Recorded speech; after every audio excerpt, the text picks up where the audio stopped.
Hello, it's Belinda. Today I'm here to share my last layout for Scrappy Christmas in July for this year. I am going to be documenting the story of making fruit mince pies for the first time. I have gone back and I've been telling some stories, Christmas stories from 2015. So this is from that year. I've printed off a couple of photos in 3x4 size. I'm going to be using papers from this fairly old die cut with a view Christmas themed paper pad, 12x12 paper pad that I've had in my stash. I've grabbed some enamel dots that I also had. Off camera, I have gone ahead and I have done some hand stitching on this strip of patterned paper. The color's probably not showing up all that well on camera, but it's got a blue, it's like a blue toned, not quite black, not quite grey. It's more like a dark blue, and it's got some snowflakes on it. I don't care that it's not ever snowing where I live. But I've used a chain stitch and I grabbed a bunch of sequins and I have just randomly stitched those sequins on a row of lines, and that's going to feature quite prominently on my page. As I have mentioned in previous Scrappy Christmas in July videos, the inspiration for the design of this layout came from a Scrapbook Generations ebook, which is a sketch ebook, and it is Christmas themed, so it's made putting these layouts together really quick and really easy. They're great designs and I'm loving using them. So let's hop on fast forward and see how this one comes together. So I've been through the patterned paper pad and pulled out the patterned papers that I am planning on using to put this layout together. I've got that wood grain, which is going to be the base layer against my white cardstock background. And then I have this red diamond print paper, and I'm cutting some thin strips of this. I think I've got a couple of 1/2 inch strips, and then I come back later and add another 1/4 inch strip. And that is going to be added between my layers of patterned paper just to help define them a little bit. So this is quite a simple design. As I said, it came from a Scrapbook Generations sketch. In terms of the design, I've stuck fairly closely to what was in the sketch and just added some extra flair, which is my thing. Now, I apologize once again for the shift in focus that occurs throughout this video. I'm not sure what had happened to my camera settings, but something happened and I wasn't aware until I started editing that I had a problem with it shifting in and out of focus. So I do apologize if that continues happening. So I'm starting off by layering up my pieces just to see if I'm happy with the dimensions, because I have made some of these pieces of paper a little bit wider than what was in the sketch. So I want to just lay everything out first to make sure that I'm happy with it before I go sticking everything down. As you would know if you've watched my previous Scrappy Christmas in July videos, I did have an issue with an earlier layout where I stuck everything down, or I stuck something down and then couldn't get it back up again and created a big hole. So I'm a little bit more cautious right now about what I'm sticking down. So I had left these photos at a full 3x4 size, but I decided that I wanted to add a really thin white border to each of them just to help them stand out against each other. Not stand out against the background because they do that already, but I wanted them to be a little bit more defined when they were butted up against each other along the layout. So I'm trimming just about a 1/4 inch off each of the sides, and then I'm trimming this white cardstock down to 3x4, and then I'm going to mat each of those photos onto a piece of the 3x4 cardstock. You'll also see in the top left there, I've cut down a piece of patterned paper to another 3x4 that's got some gingerbread looking icons on it, and that is going to be the home for my title. So the way that these photos are going to go, which you will see when I come in and start laying everything down again, is they are going to be hard up against each other in a strip along the vertical. What I did do just to try and make it a little bit easier for myself is I have cut down a white piece of pattern paper, which I've got my left hand on there, and that is cut down to 3x12. So to make it a little bit easier for me when I came to putting the layout together, I adhered the 3 photos and the title card onto that piece of white cardstock, which meant they were all together in one band, which was nice and easy to lay down.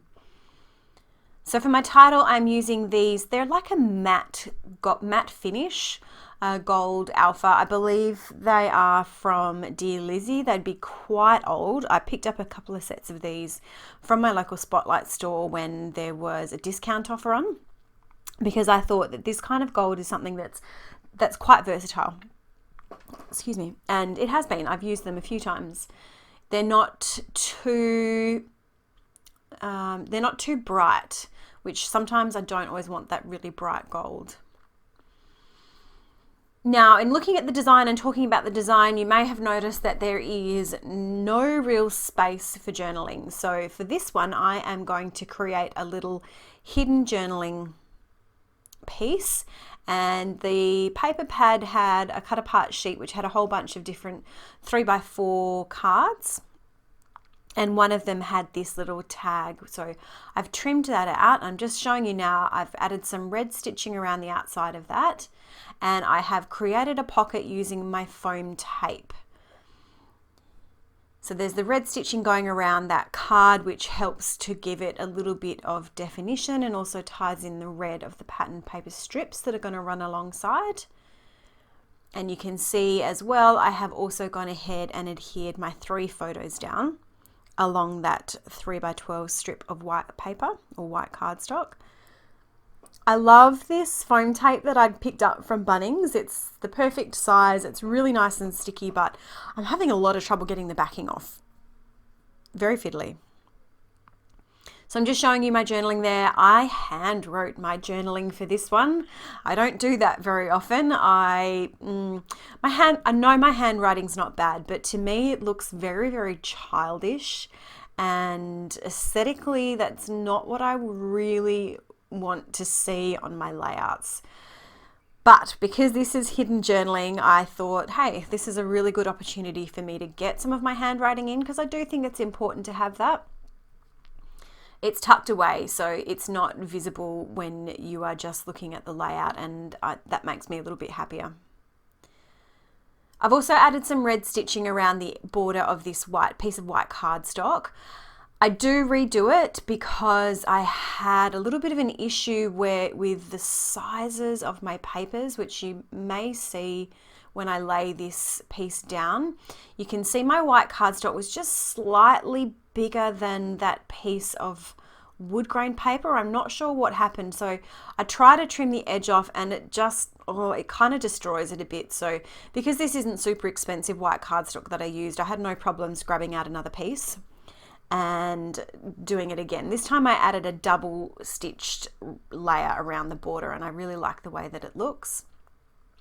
You'll also notice that I cut that wood grain piece of patterned paper in half, well, not quite in half, and that's because I wanted to extend it out to the sides, or extend the whole piece out to the sides a little bit. So I've given myself about an extra inch by cutting that paper in 2 and then leaving a gap, and the gap is completely fine because it gets covered up by my photo strip.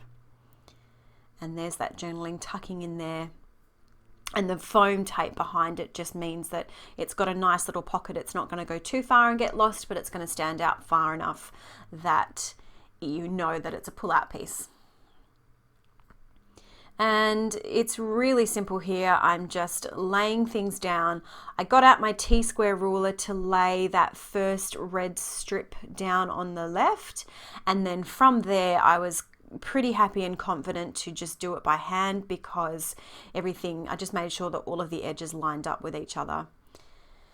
Now the sketch didn't have another repeated element of this pattern on the right hand side, but I felt like it needed it just for a little bit of balance. I felt like without having it there, I don't know, it kind of looked a bit odd to my eye. So I have added a thinner piece. So the first 2 pieces are 1/2 inch, and that piece on the right is 1/4 inch.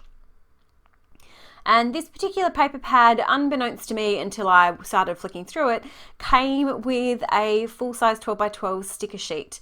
And I'm going to use these stickers as the only additional embellishments on this page, but they were quite thin. They weren't really super thick. So I'm just sticking them down to a piece of scrap smooth white cardstock, and then I'm going to take it away, and with the magic of editing I have fussy cut all of those pieces out. So I'm using my foam tape. I'm going to adhere that large circle piece there. It says for my favorite person, so that kind of acts as a bit of a subtitle because I was making these fruit mince pies for my husband and he is my favorite person. So I felt that was really appropriate. And I grabbed a couple of these gingerbread looking stars, and I'm going to stick those, create 2 little clusters on either side of my photo. So I have 3 really mini embellishment clusters going on this layout, because I think the standout feature is those stitched sequins on the right there. I didn't want to go over the top with the embellishing. Once it is all finished, and we are almost there, it is quite a busy layout visually, probably a little bit busier than I would normally do, but I don't mind it. As I've said before, it's good to vary the styles that you use so that when you are flipping through your completed album, it's a little more interesting. So I'm just going to adhere these stars down, and then that will be it. That's my layout done. Of course, I've got some close-up photos coming at the end. And of course, as always, thank you so much for watching, and I hope you have a great day.